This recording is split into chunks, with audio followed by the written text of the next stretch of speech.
Today's victim, William Starpool. I think this is in 1974. So, go to the back box. Set the game to free play, meaning that these two switches are always closed.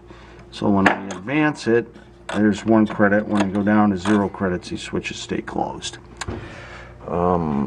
This is the player stepper unit.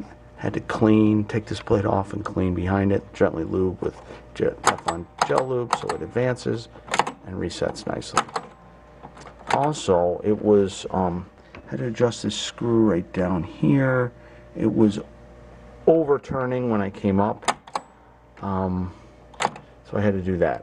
Relays, you can tell because this one's brown, the 10-point relay, that there was something stuck on the playfield causing 10 points to lock on. So we got 10, hundreds, thousands, and then the 2 reset relays. Make sure those are all good. Now we move under the playfield. Make sure all the switches on the relays are adjusted correctly, which they weren't too bad.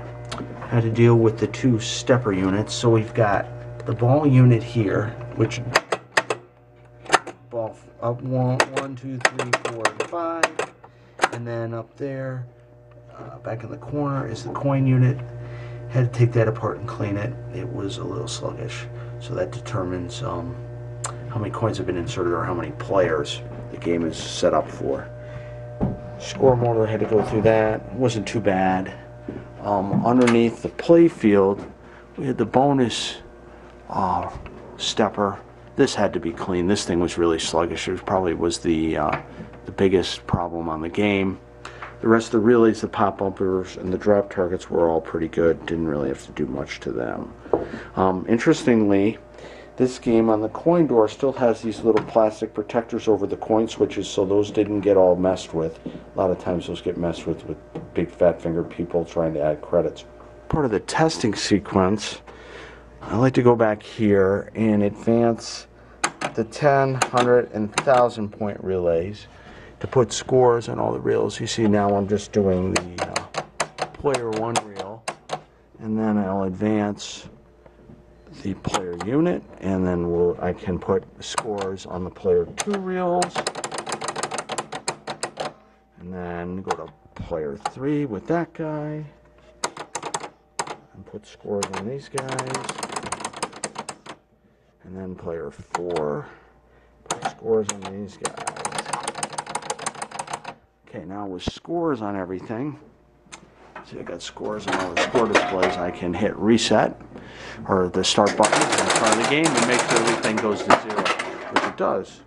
Shoots the ball to the shooter lane, and we are ready to play. And then just make sure that everything carries over. I can do a similar approach, testing that. Let's see if I can play a little one-handed pinball.